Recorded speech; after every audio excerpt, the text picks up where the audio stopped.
Way to invest money, पैसा invest करें तो कहां पर इन्वेस्ट करें, एक बहुत इंपॉर्टेंट सवाल है आप लोगों का। आज इस वीडियो से आपको काफी कुछ सीखने को मिलेगा। ना सिर्फ ये वीडियो आपके लिए आज काम आएगी, आपको लाइफ टाइम इस वीडियो की जो लर्निंग्स है ना वो काम आने वाली हैं। तो मैं रिक्वेस्ट करूंगा कि आप नोट्स बना लें, और अगर आपको ये वीडियो अच्छी लगती है तो इसे शेयर जरूर करना, बिकॉज इस इंफॉर्मेशन से बहुत सारे लोगों का फायदा होने वाला है। सो अब हम स्टार्टिंग से शुरू करेंगे। कुछ कंसेप्ट्स हैं जो मुझे आपको समझाने हैं। सबसे पहले तो पैसे को इन्वेस्ट करने की जरूरत ही क्यों है भाई।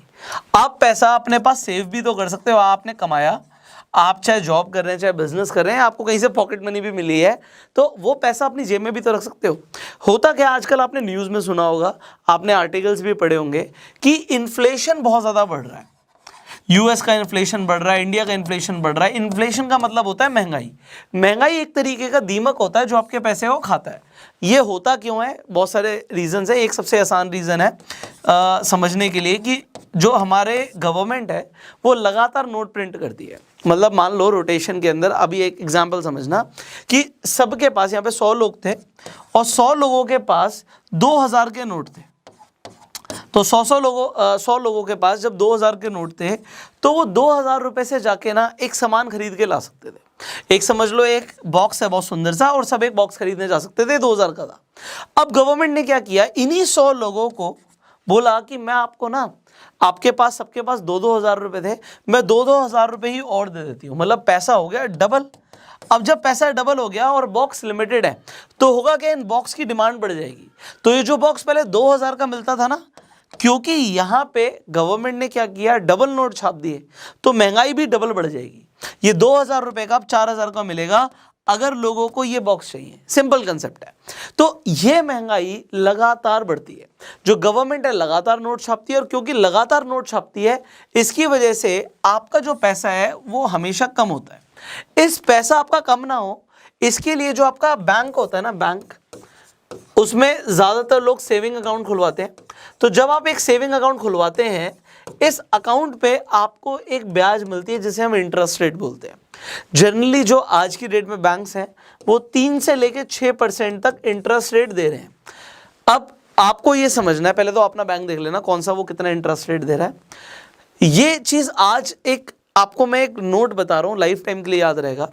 बैंक जितना इंटरेस्ट रेट दे रहा है, और आप ये देख लो कौन सा बैंक सबसे ज़्यादा रेट ऑफ इंटरेस्ट दे रहा है, उससे भी कई ज़्यादा स्पीड से इन्फ्लेशन बढ़ रहा होगा। इसका मतलब यह है कि इंडिया में अगर कोई बैंक आपको 6% का सालाना इंटरेस्ट देता है आपके पैसे पे, तो जो महंगाई है वो 6% से नहीं 10% या 8% से बढ़ रही होगी। मतलब उससे भी ज़्यादा स्पीड से महंगाई बढ़ रही होगी। तो ये जो पैसा है आपके बैंक में अगर पड़ा भी रहेगा और उस पर 3 से 6% की ब्याज इंडिया में आपको मिल भी रही है और महंगाई ज़्यादा बढ़ जाएगी, तो फिर भी आपके मनी की वैल्यू कम होगी। अब लोग क्या करते हैं कि सेविंग से थोड़ा सा रेट ऑफ इंटरेस्ट एफडी में मिलता है, तो वो सोचते हैं कि हम एफडी में पैसा डाल देते हैं। एफडी में क्या होता है, आपका पैसा आप यूज नहीं कर सकते, बट उस पर भी आपको इंटरेस्ट मिलेगा जो कि जनरली सेविंग अकाउंट के रेट ऑफ इंटरेस्ट से ज्यादा होता है। अब इन्फ्लेशन का कंसेप्ट आपको समझ आ गया, ये समझ आ गया अगर आपका पैसा आपके पास पड़ा रहेगा तो वो कम हो जाएगा। तो अब आपने समझा कि लोग ज्यादातर या तो सेविंग अकाउंट्स में पैसा रखते हैं, एफडी में पैसा रखते हैं। जब लोगों को इन्फ्लेशन समझ आने लग जाता है, फिर वो क्या करते हैं कि भैया पैसे को इन्वेस्ट कर देते हैं, क्योंकि हमारी वैल्यू कम हो रही है। तो हम क्या कर सकते हैं, हमारे पास ऑप्शंस आ जाते हैं कई सारे। एक ऑप्शन होता है कि आप म्यूचुअल फंड्स में पैसा लगा सकते हैं। अभी गवर्नमेंट ने बड़ा प्रमोट करना शुरू किया म्यूचुअल फंड्स को कि म्यूचुअल फंड सही है। अब ये सही है का मतलब क्या है कि आप म्यूचुअल फंड्स में पैसा लगाते हो तो आप क्या कर रहे हो, आपका ये पैसा कई तरीके से लग सकता है। ये स्टॉक मार्केट में भी लग सकता है। स्टॉक मार्केट में जब पैसा लगता है, और जो म्यूचुअल फंड्स में आपका पैसा ज्यादातर स्टॉक मार्केट में लग रहा है तो वो कहते हैं इक्विटी म्यूचुअल फंड्स की, इक्विटी में पैसा लग रहा है। और गवर्नमेंट बॉन्ड्स भी लेकर आती है जिसमें आपको एक फिक्स रेट ऑफ इंटरेस्ट मिलता है जो कि एफडी से भी ज्यादा होता है। तो उन्हें आप डेट म्यूचुअल फंड्स भी कह सकते हैं कि बॉन्ड्स में पैसा लग रहा है या डेट में आपका पैसा लग रहा है। तो आपके पास ऑप्शन है, आप म्यूचुअल फंड्स में भी पैसा लगा सकते हैं। आपके पास ऑप्शन है कि म्यूचुअल फंड में जब आप पैसा लगाते हो तो आप एसआईपी कर सकते हो। एसआईपी का मतलब क्या होता है, सिस्टमैटिक इन्वेस्टमेंट प्लानिंग, एसआईपी। और आप एसडब्ल्यूपी भी कर सकते हो, सिस्टमैटिक विड्रॉल प्लान। इस तरीके कई सारे प्लान होते हैं, सिस्टमैटिक ट्रांसफर प्लान भी होता है। तो आप जो चाहें वो प्लान चूज कर सकते हैं। बट अब जैसे ही आप म्यूचुअल फंड्स में आ जाते हो, सेविंग अकाउंट पे कोई रिस्क नहीं था, आपका रिस्क सेविंग अकाउंट में नहीं था, एफडी पे भी नहीं था। डेट म्यूचुअल फंड्स में भी रिस्क बहुत कम होता है, बट जब आप स्टॉक मार्केट में पैसा लगाते हो तो लोग कहते हैं जी यहाँ पे रिस्क है, और डेफिनेटली है। तो आपको पैसा लगाना है तो एक चीज और समझनी होती है, हर फाइनेंशियल एडवाइजर इस चीज के ऊपर फोकस करेगा कि भैया आपके गोल्स क्या है, मुझे गोल्स बताओ। गोल्स का मतलब ये है कि मैं हर महीने 10,000 रुपये जोड़ना चाहता हूँ या 1,000 रुपये जोड़ना चाहता हूँ, बट ये जो मैं पैसा जोड़ना चाहता हूँ इसलिए जोड़ना चाहता हूँ कि कुछ टाइम के बाद मेरे को अपनी बेटी की शादी करनी है, या फिर मुझे एक नई गाड़ी लेनी है, या फिर मुझे एक नया घर लेना है। तो मेरे पैसे पे मुझे कुछ इंटरेस्ट भी मिले जिससे मेरा पैसा बढ़ भी जाए। अब आप लोगों को कंपाउंडिंग की पावर पता है। कंपाउंडिंग के अंदर सिंपल सा फॉर्मूला है कि आप जितने ज़्यादा टाइम के लिए इन्वेस्ट करोगे और आपको जितनी ज़्यादा रेट ऑफ इंटरेस्ट मिलेगा उतना ज़्यादा आपका पैसा ग्रो कर जाएगा। आप सिंपली कंपाउंडिंग कैलकुलेटर्स इंटरनेट पे भी लिख सकते हो, एसआईपी कैलकुलेटर लिख देना कि अगर आप 10,000 रुपये हर महीने जोड़ते हो, डिपेंडिंग आपको कितना रेट ऑफ इंटरेस्ट मिल रहा है उसके हिसाब से और कितने टाइम के लिए आप इन्वेस्टमेंट करते हो, आपका पैसा कितना होगा, you will get to know. अब ये जो हमारे गोल्स है ना बड़े क्लियर होने चाहिए। अगर आपका गोल है लॉन्ग टर्म के लिए तो डेफिनेटली हमने म्यूचुअल फंड्स बोले, आप म्यूचुअल फंड्स में पैसा लगा सकते हो। अगर आपको खुद नॉलेज है तो आप डायरेक्टली भी स्टॉक मार्केट में पैसा लगा सकते हो। उसके लिए आपको सिंपली डीमेट अकाउंट खोलना होता है और डीमेट अकाउंट के थ्रू आप स्टॉक मार्केट में इन्वेस्ट कर सकते हो। और आप म्यूचुअल फंड्स में भी इन्वेस्ट करना चाहो तो डीमेट अकाउंट्स आपको ऑफर करते हैं कि आप म्यूचुअल फंड्स में भी पैसा लगा सकते हो। इनफैक्ट अगर आपके पास अभी तक डीमेट अकाउंट नहीं है तो डिस्क्रिप्शन कमेंट बॉक्स में लिंक है, आप जाके खुद आप चूज कर सकते हो। आप एग्जाम्पल के लिए आईसीआईसीआई डायरेक्ट के साथ अपना डीमेट अकाउंट खोल सकते हैं, आप स्टॉक्स के साथ अपना डीमेट अकाउंट खोल सकते हैं, एंजल वन के साथ अपना डीमेट अकाउंट खोल सकते हैं। ये इंडिया के लीडिंग ब्रोकर्स हैं, तो इनके साथ अकाउंट खोलने के जो बेनिफिट्स हैं वो डिस्क्रिप्शन कमेंट बॉक्स में लिखे हुए हैं। अब आप डायरेक्टली स्टॉक मार्केट में इन्वेस्ट कर रहे हो अपना पैसा, याद रखना रिस्क जरूर है। रिस्क क्यों है? क्योंकि आपने हो सकता है आज 1 लाख रुपए डाला और कल ही मार्केट करेक्ट हो गई, आपको दिखेगा आपका पैसा यार 90,000 रुपये रह गया, आपको 10,000 का नुकसान हो गया। ये 10,000 का नुकसान होता नहीं है, ये 10,000 का नुकसान पेपर्स पे आपका। पेपर्स पे मतलब है कि अगर आपने शेयर्स खरीदे, स्टॉक्स खरीदे हैं, तो जब आप उन स्टॉक्स को बेचोगे तब आपका नुकसान होगा।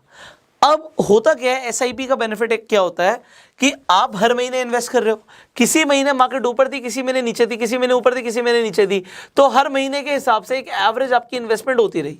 तो अगर आप कुछ ईयर्स के हिसाब से देखोगे तो आपकी इन्वेस्टमेंट जब मार्केट बुल रन पे थी तब भी इन्वेस्टमेंट हुई, बेयर रन पे थी तब भी इन्वेस्टमेंट हुई, तो ओवरऑल जो मार्केट एक रिटर्न देती है, जैसे कि एग्जाम्पल निफ्टी 50, आप इंडेक्स फंड्स के हिसाब से पैसा लगाते हो तो निफ्टी 50 जो है वो लगातार पिछले कुछ सालों से, अभी पिछले कुछ सालों में तो ज़्यादा दिया है, बट अगर आप एवरेज देखोगे तो 15% के आसपास की रिटर्न्स दे रहा है। अब 15% की रिटर्न कंपाउंडिंग के हिसाब से बहुत अच्छी होती है।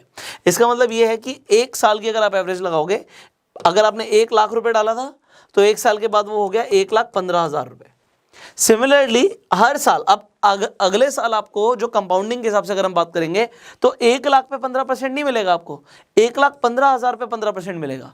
तो इस तरीके से कंपाउंडिंग ग्रो करती है। आपको एक चीज समझ आ गई कि इन्फ्लेशन की वजह से आपका पैसा क्योंकि खत्म हो रहा था, आपको इन्वेस्टमेंट करनी है। दूसरी रीजन क्या है? पहला रीजन था इन्फ्लेशन, दूसरा सबसे बड़ा रीजन है कि हमें ना एक आदत डालनी, एक हैबिट। ये हैबिट डालना बहुत जरूरी है क्योंकि ज्यादातर लोग पैसे कमाते तो हैं बट उनसे खर्च हो जाते हैं। जब आप एक इन्वेस्टिंग की आदत डालते हो, ये आदत ही आपको अमीर बनाती है। एक हैबिट है आपकी कि पैसा आया तो उसे आपने जाने नहीं दिया, उसे इन्वेस्ट करा। तो investment should be a habit. अब कई सारे लोग सवाल पूछते हैं कि भैया अगर हमारे पास स्टार्टिंग में 1,000, 2,000, 500 रुपए हैं या 10,000 रुपए हैं, बहुत कम अमाउंट है, तो कहाँ इन्वेस्ट करें? आपको इन्वेस्टिंग की आदत मैंने स्टॉक मार्केट बता दिया, बट आपके पास और भी ऑप्शंस हैं। आप गोल्ड में भी इन्वेस्ट कर सकते हो। गोल्ड की investment is a good investment. ये आपको इन्फ्लेशन से तो प्रोटेक्ट कर देती है। जो हमने इन्फ्लेशन की बात करी थी, महंगाई, तो महंगाई जितनी बढ़ती है गोल्ड का रेट भी उतना बढ़ता है। आप देख सकते हो गोल्ड हमेशा बढ़ा ही है, उसका प्राइस हमेशा बढ़ा ही है। कुछ टाइम के लिए नीचे गिरता है फिर बढ़ जाता है, कुछ टाइम के लिए नीचे गिरता है फिर बढ़ जाता है। क्यों ऐसा होता है? और अगर मार्केट के अंदर कुछ ऐसी चीज होती है कि मार्केट में करेक्शन आ रही है, उस टाइम में गोल्ड का प्राइस और बढ़ जाता है। तो लोग जब फियर की सिचुएशन में आ जाते हैं, किसी कंट्री के अंदर अगर वॉर लाइक सिचुएशन हो जाती है, तो सबसे पहले गोल्ड का रेट बढ़ता है। अभी जब लॉकडाउन की सिचुएशन हुई थी उस टाइम पे भी गोल्ड का प्राइस तुरंत ऊपर भाग गया, क्योंकि जब भी मार्केट में फियर बढ़ेगा लोग अपना हर जगह से पैसा निकाल के गोल्ड में डालते हैं। तो गोल्ड आपको इन्फ्लेशन से तो प्रोटेक्ट करता है बट बहुत अमीर नहीं बनाएगा। अगर आपके पास ज़्यादा कैपिटल है, अभी हम बात करेंगे इसके ऊपर कि अगर आपके पास कैपिटल कम है, 1000, 2000, 5000 की बात कर रहे थे तो हमने कहा पैसे लगाने हैं, बट अगर आपके पास ज़्यादा कैपिटल है you can choose real estate. But real estate के अंदर एक चीज़ ध्यान रखना कि आप अगर रियल एस्टेट में पैसा लगा रहे हो तो आप टिपिकली लैंड में इन्वेस्ट करो। अब कोई इंसान बोलेगा जी मैं तो मुंबई रहता हूँ, मेरे पास लैंड ही बहुत कम है। आप सोचो अगर आपके पास लैंड होती मुंबई में तो उसका प्राइस क्या होता, बहुत ज़्यादा होता ना। आप कहीं पर भी इन्वेस्टमेंट प्लान कर रहे हो, आप लैंड में इन्वेस्टमेंट करो। और रियल एस्टेट के लिए एक बड़ा अच्छी चीज़ मैं बोलता हूँ, आपको याद रहेगी, ये नोट्स आप बना सकते हो कि रियल एस्टेट में जो सबसे ज़्यादा मैटर करता है ना, पहली बात तो मैंने बोला कि आप लैंड में इन्वेस्टमेंट करो, फ्लैट्स में मत करो, क्योंकि फ्लैट्स आर लाइक कार्स, वो पुराने हो जाते हैं और जब पुराने हो जाते हैं तो आपको पता है कि उसकी वैल्यू नहीं मिलेगी, क्योंकि कोई ना कोई नया बिल्डर होगा, कोई ना कोई नया प्रोजेक्ट ला रहा होगा जिसमें वो ज़्यादा एमिनिटीज़ देगा। तो कोई आपने जो 10 साल पहले फ्लैट खरीदा था उसे क्यों खरीदे, उस पर वो लिपस्टिक पाउडर लगाता रहेगा, उस पर रिनोवेशन कराता रहेगा, उसका पैसा लगता रहेगा। नई चीज़ फ्लैट के लिए ज़्यादा लोग अट्रैक्टेड होते हैं। तो आप अगर लैंड में इन्वेस्ट करोगे तो इसमें डेप्रीसिएशन नहीं होती। और दूसरी सबसे बड़ी चीज़ है, ये तब है जब आपके पास पैसा ज़्यादा है। तो रियल एस्टेट में आप इन्वेस्टमेंट कर सकते हो। और मैं आपको बता रहा था गोल्डन, आप नोट्स बना सकते हो, गोल्डन रूल है मेरा कि रियल एस्टेट के अंदर आप जब भी इन्वेस्टमेंट करो एक चीज़ देखो, लोकेशन, लोकेशन और लोकेशन। लोकेशन बहुत अच्छी होनी चाहिए। हमेशा उस रियल एस्टेट का प्राइस ज़्यादा बढ़ता है इसकी लोकेशन अच्छी है। हो सकता है इन्वेस्टमेंट भी आपकी ज़्यादा लग रही हो बट रिटर्न्स भी उसी पे ज़्यादा आएंगी। अब आपको एक चीज़ और ध्यान रखनी है, मैंने बोला था थोड़ी वीडियो लंबी हो सकती है बट मैं आपको काफ़ी सारी नॉलेज एक ही वीडियो में देना चाहता हूँ। आप अगर इन्वेस्टमेंट शुरू करना चाहते हैं, अगेन अब मैं इसके ऊपर बात करूंगा कि आपके पास कम पैसा है तो कहाँ करना है, बट आपको 3 चीज़ें अपने आप से पूछनी है और उनका आंसर आप नीचे लिखेंगे भी। सबसे पहले तो आप इन्वेस्टमेंट अगर करना चाहते हैं तो क्यों करना चाहते हैं, वाई। चलो एक चीज़ तो समझ आ गई कि इन्फ्लेशन की वजह से, दूसरी चीज़ समझ आ गई हैबिट की वजह से, तीसरी चीज़ आप क्या है, आपका रीज़न क्या है, आपके गोल क्या है, क्यों, तो वो गोल आपको लिखना है।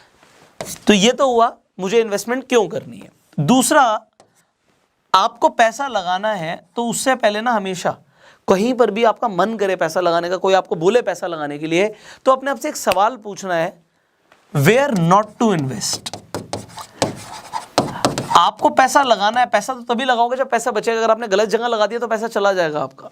बहुत सारे लोग हैं आपको स्कीम्स पिच करेंगे, आप बैंक में जाओगे आपको स्कीम पिच करेंगे, आपको कहाँ पैसा नहीं लगाना। एक गलती बहुत सारे लोग कर देते हैं, वो एंडोमेंट प्लान्स ले लेते हैं। अब ये एंडोमेंट प्लान्स क्या होते हैं ये भी मैं आपको बताता हूँ। एंडोमेंट प्लान्स का मतलब होता है कि आप एक तरीके का इंश्योरेंस ले रहे हो, या यूलिप में भी लोग पैसा लगाते हैं, तो यूलिप का मतलब होता है यूनिट लिंक्ड इंश्योरेंस प्लान्स। तो अभी यूलिप्स और एंडोमेंट प्लान में क्यों मना कर रहा हूँ, पहली बात तो जब आप इसमें पैसा लगाओगे तो जो भी एजेंट आपको रिकमेंड कर रहा है उसे ही स्टार्टिंग में 30-35% की कमीशन मिल जाएगी, जो कि बुरा नहीं है भाई, वो बंदा मेहनत कर रहा है, बट आपके लिए बुरा है। अगर आपने 1 लाख लगाया था तो आपका 30,000 तो पहले ही कट गया, तो आपका इन्वेस्ट कितना हुआ आप खुद समझ सकते हो। तो आपका 70,000 65,000 इन्वेस्ट हुआ। उसके बाद भी जब तक आपका एंडोमेंट प्लान या यूलिप चलेगा, जिस इंसान ने रिकमेंड किया या बैंक ने रिकमेंड किया, तो बैंक पैसा कमाएगा। अब इसमें होता क्या है कि एंडोमेंट प्लान के अंदर एक तो आपका इंश्योरेंस है कि भैया मर गए तो भी पैसा मिलेगा। अरे मर गए तो हम टर्म प्लान ले लो, टर्म प्लान बहुत सस्ता पड़ता है एंडोमेंट प्लान से। और दूसरी चीज़ क्या होती है कि इसके अंदर आपकी एक इन्वेस्टमेंट हो रही होती है। तो अगेन अगर आपको इन्वेस्टमेंट करनी ही है तो किसी को कमीशन क्यों देनी, आप म्यूचुअल फंड्स में इन्वेस्टमेंट कर लो, एसआईपी शुरू कर लो। तो अगर आप एसआईपी की रिटर्न देखोगे तो आपको एंडोमेंट प्लान से ज़्यादा मिल जाएगी। और दूसरी चीज़, इंश्योरेंस आप ले रहे हो तो अलग से ले लो, वो आपको सस्ता पड़ेगा टर्म इंश्योरेंस। तो where not to invest, ULIP में कोई फायदा नहीं है, एंडोमेंट प्लान में कोई खास फायदा नहीं है, तो इनमें आप इन्वेस्टमेंट ना करो, ठीक है। इसमें जो आपको बेच रहे हैं उनका ज़्यादा फायदा है, जो कंपनी आपको बेच रहे हैं उनका ज़्यादा फायदा है। तो आपको ये अपने आप से सवाल पूछना है कभी भी पैसा लगाने से पहले, कहीं पैसा मैं लगा रहा हूँ, कहाँ ना लगाऊँ पैसा। अगर यहाँ पे मैं पैसा ना लगाऊँ तो चलेगा। अगर आपको कोई बोलता है कि कल को कोई रियल एस्टेट खरीद लो, तो मैं ये रियल एस्टेट ना खरीदूँ तो मुझे क्या नुकसान होगा, और आप कंपेयर करो अगर मैंने खरीदा तो मुझे बेनिफिट क्या होगा। एंड फाइनली जो हमारा सवाल था, वेयर टू इन्वेस्ट। तो वेयर टू इन्वेस्ट के अंदर देखो एक चीज़ याद रखना, ये रूल है कि जब आप अपने आप से सवाल पूछोगे कि पैसा कहाँ लगाऊं, तो 2 चीज़ें आएंगी, रिटर्न्स और रिस्क। हर किसी की रिस्क एपेटाइट अलग होती है। मतलब अगर मैं आपको बोलूं कि आपको अगले महीने पैसे की ज़रूरत है और आप 1 लाख रुपए आपके पास है और आपको 1 लाख की ज़रूरत है, और मैं बोलूँ आप इन्वेस्ट कर दो, ये 1 लाख का 2 लाख भी हो सकता है बट 0 भी हो सकता है। मतलब रिटर्न्स जो हैं 100% की हैं और रिस्क भी कितना है 100% का है। बट आपको अगले महीने जरूरत है तो क्या आप करोगे? आप कहोगे बिल्कुल नहीं करूंगा। क्यों नहीं करूंगा? क्योंकि अगले महीने जरूरत है। तो आपका इस केस में रिस्क एपेटाइट नहीं है। यहां पे याद क्या रखना है कि जब भी आप पैसा लगाओगे तो रिटर्न्स होंगे, रिस्क होगा। आपको देखना है कि अगर आपको रिटर्न अच्छी मिल रही है, मान लो कहीं आप इन्वेस्ट करते हो और वहां आपको रिटर्न मिलती है मान लो 20% की, तो उसमें भैया रिस्क कितना है? अगर मेरा रिस्क ऐसा है कि भैया मेरा 100% पैसा चला जाएगा, या रिस्क है कि पैसा चला जाएगा, तो क्या मैं वो 20% के लिए रिस्क लूं? तो आपको रिस्क हमेशा देखना है। जैसे कि मैंने एग्जांपल स्टार्टिंग में दिया था, मान लो 100% तो एक हाइपोथेटिकल है, ऐसा नहीं होता। मान लो आप स्टॉक मार्केट में पैसा लगाते हो डायरेक्टली, बट आपका रिस्क एपेटाइट बिल्कुल नहीं है, तो मैं स्टार्टिंग में बोलूंगा आप पैसा मत लगाओ। क्यों ना लगाओ? क्योंकि यहां पे रिस्क डेफिनेटली इन्वॉल्व है। रिटर्न्स हो सकता है एक महीने में आपको किसी आपने स्टॉक में इन्वेस्टमेंट किया 30% की रिटर्न आ जाए, बट हो सकता है वो स्टॉक 30% टूट भी जाए। तो आपका रिस्क एपेटाइट क्या है? बट अगर आप ब्लू चिप कंपनीज में पैसा लगा रहे हो तो हो सकता है 10% की रिटर्न है, 10% आपका टूट भी जाए। बट अगर आप लॉन्ग टर्म के लिए विजन है आपका, तीसरी चीज क्या देखनी है कि जब आप इन्वेस्टमेंट कर रहे हो तो विजन क्या है। मैंने आपको स्टार्टिंग में पूछा था कि आप क्यों कर रहे हो, तो जो आपका गोल है और जो आपका विजन है, अगर आपका लॉन्ग टर्म में विजन है 5 साल 10 साल, तो मैं आपको एक अगेन फॉर्मूला दे रहा हूं, 10 बढ़िया कंपनियां ढूंढो, 10 अच्छी कंपनियां ढूंढो, और उसमें ये फॉर्मूला भी यूज कर सकते हो आप, किसमें मुझे इन्वेस्ट करना है किसमें नहीं करना है। इसके लिए हमने एक फंडामेंटल एनालिसिस की प्लेलिस्ट बनाई हुई है, आई बटन पे लिंक है, आप जाके वो पूरी प्लेलिस्ट देख सकते हो। तो उसमें आप सीखो कि क्या क्या देखना होता है इन्वेस्टमेंट करने से पहले। तो उसमें कई सारी चीज़ों के बारे में बताया, जैसे कि पी रेशियो आपको देखना है कंपनी का आपको जो भी पूरा कंप्लीट फंडामेंटल एनालिसिस है, अभी शॉर्ट में रखूंगा मैं, क्योंकि अगर मैं उसकी बात करूंगा तो वीडियो लंबी हो जाएगी। तो आप पूरी प्लेलिस्ट देखिए, आपको समझ आएगा कि क्या क्या देखना है, एनालिसिस कैसे करनी है, और उसके बाद क्या देख के पैसा लगाना है। तो रूल ये है, 10 अच्छी कंपनियां चूज करो और उसके अंदर आप इन्वेस्टमेंट कीजिए, और कम से कम अपना विजन 10 साल का रखिए। आपको डेफिनेटली फायदा मिलेगा, और आपकी जो आदत पड़ जाएगी ना इन्वेस्टमेंट की, उसके लिए आप SIP भी चूज कर सकते हो। तो 10 कंपनियां आप नहीं चूज करना चाहते तो आप एक म्यूचुअल फंड को चूज कर लो, और उसके अंदर आप लगातार 10 साल तक के लिए पैसा लगाओ, इन्वेस्टेड रहो। और इक्विटी के ऊपर आप ज्यादा भरोसा कर सकते हो, क्योंकि इंडिया की अगर आपको ग्रोथ स्टोरी पे भरोसा है, सो आपका पैसा बढ़ने वाला है। आपको लगता है इंडिया के अंदर कंपनीज ग्रो करेंगी, आने वाले टाइम में फ्लरिश होगी मार्केट, तो आप बहुत अच्छा करने वाले हो। फाइनली ये तो हुआ कि जो आप इन्वेस्टमेंट्स कर रहे हो। एक और चीज मैं आपको बताना चाहूंगा, आप पैसे को इन्वेस्ट कर देते हो क्योंकि वो पैसा बढ़ेगा, बट क्या आप अपने ऊपर, अपनी स्किल्स के ऊपर इन्वेस्ट करते हो? ये एक बहुत इंपॉर्टेंट सवाल है। और स्किल्स के ऊपर जब हम इन्वेस्टमेंट की बात करते हैं ना, तो यहां पे 2 तरीके की इन्वेस्टमेंट होती है। एक होती है टाइम की इन्वेस्टमेंट, और एक होती है पैसे की इन्वेस्टमेंट। अब इस कंसेप्ट को मैं क्लियर कर देता हूं। जरूरी नहीं है कि मेरे को अपनी स्किल्स ग्रो करनी है तो उसके लिए मुझे सिर्फ पैसा ही लगाना है, मुझे टाइम भी लगाना पड़ेगा, आपको टाइम निकालना पड़ेगा। मान लो अपनी फाइनेंशियल एजुकेशन को बढ़ाना चाहते हो, अगेन हमने एक प्लेलिस्ट बनाई हुई है फाइनेंशियल एजुकेशन की, आई बटन पे लिंक है, आप जाके उस प्लेलिस्ट को देख सकते हो। काफी सारी वीडियोस हैं, रोज के अगर आप 45 मिनट्स कम से कम लगाते हो, आज आप अपनी फाइनेंशियल एजुकेशन को बढ़ाना चाहते हो, तो मैंने आपको एक तरीका बता दिया। मान लीजिए आप कुछ नया सीखना चाहते हो, जिससे आपको लगता है कि आप जॉब कर रहे हैं उसमें फायदा होगा, बिजनेस में फायदा होगा। मान लीजिए वो स्किल है डिजिटल मार्केटिंग की, आप फ्री में भी सीख सकते हो इंटरनेट पे, तो आपको उसके लिए टाइम निकालना है। बट होता क्या है, हमें मजा तब आता है जब हम नेटफ्लिक्स देखते हैं, उसमें कोई स्किल डेवलप नहीं हो रही, वो 45 मिनट वेस्ट हो रहे हैं आपके। बट ये 45 मिनट या उससे भी ज्यादा लोग देखते हैं, तो कम से कम 45 मिनट दिन में वो होने चाहिए जिसमें हम कोई स्किल सीखने के लिए अपना टाइम लगाएं। और अगर आप कहीं स्किल सीखते हो, उसके लिए अगर आपको कोई फी भी पे करनी पड़ती है, तो मेरे हिसाब से it is a good investment. In fact एक बहुत फेमस मोटिवेशनल स्पीकर रहे हैं जिम रॉन, वो ऐसा बोलकर गए हैं कि अगर आप अपने ऊपर इन्वेस्टमेंट करते हो, अपनी स्किल्स पे इन्वेस्टमेंट करते हो, तो वो आपको 200 गुना की रिटर्न देती है ओवर द टाइम। तो 200 गुना की रिटर्न, अगर आपने मान लीजिए 10,000 रुपये अपनी स्किल को डेवलप करने के लिए लगाया, तो उसका 200 गुना आप कमा सकते हो। अगर आप अपने ऊपर पैसा लगाते हो, तो आप अपनी स्किल पे कितना पैसा लगा रहे हो, कितना टाइम लगा रहे हो, अपने आप से पूछो। क्योंकि जितना आप डेवलप करोगे ना, आज आप 10,000 रुपये इन्वेस्ट करने के लिए काबिल हो। अगर मैं आपको बोलूँ 1 लाख लगाने के लिए हर महीने, तो आपको लगेगा ये तो बहुत बड़ा अमाउंट है। बट मैं कहता हूँ ना, अपनी स्किल को डेवलप करो, ग्रो करो। आप आज 10,000 लगाते हो क्योंकि आप कमाते 20-30, 50,000 हो, बट अगर आप कमाने लग गए 5 लाख, तो आप 1 लाख या 2 लाख भी इन्वेस्ट कर सकते हो। अब है क्या चीज़, अपने आप को ग्रो करना है और उसके लिए टाइम लगाना है। तो मैं आपको कुछ नहीं बोल रहा, ये आपको अपने आप से बोलना है कि भैया ये 45 मिनट आप कहाँ लगाने वाले हो। तो कमेंट्स में लिखिएगा आपको दिन में 45 मिनट्स निकालने हैं, क्या आप निकालने के लिए रेडी हो? अगर हाँ तो कमेंट कीजिएगा वो 45 मिनट आप कहाँ पर लगाओगे। लोग आपके कमेंट्स पढ़ के भी इंस्पायर होने वाले हैं। फाइनली इस पूरी वीडियो में आपको सबसे अच्छा क्या लगा आप कमेंट करके बताइएगा। बहुत कुछ है जो मैं आपको सिखाना चाहता हूँ। अगेन हम फाइनेंशियल एजुकेशन की बात करते हैं तो ये एजुकेशन सिर्फ एक दिन की नहीं है, ये एक प्रोसेस, एक जर्नी है। रोज कुछ ना कुछ नया सीखना, अपने पैसे को ग्रो करने के लिए, पैसा कमाने के लिए, ये स्किल अगर आप इसे फोकस में रखोगे ना तो आप डेफिनेटली अमीर बनोगे, ये मेरा मानना है। फाइनली वीडियो को आप शेयर जरूर कीजिएगा। आपके फ्रेंड सर्कल को ऐसी बातें अपने आसपास से सीखने को नहीं मिलती। आप आसपास में कोई ऐसी बातें करता भी नहीं है, ठीक है। मेरे सर्कल में तो नहीं थी। जब मैं बड़ा हुआ तो मैंने अपना फोकस बनाया, अपना फोकस लेकर गया उस तरफ जहां से मुझे पैसे के बारे में सीखने को मिले। And finally I hope you have learn something valuable. So, I will see you in the next video. You can share this video. If you want to open your Demat account, मैंने उसके लिए आपको बताया, link description comment box में है। आप आज ही आके अपना Demat अकाउंट खुलवा सकते हैं। एंड सब्सक्राइब कीजिए इस चैनल को अगर आपने अभी तक नहीं किया है। बेल आइकन पे क्लिक कीजिए जिससे आप आने वाली एक भी वीडियो मिस ना करें। फेसबुक पे वीडियो देख रहे हैं फॉलो कीजिए, यूट्यूब पर देख रहे हैं आई टोल्ड यू आप सब्सक्राइब जरूर करना, बेल आइकन पे क्लिक करना एंड गो सेल्फ मेड।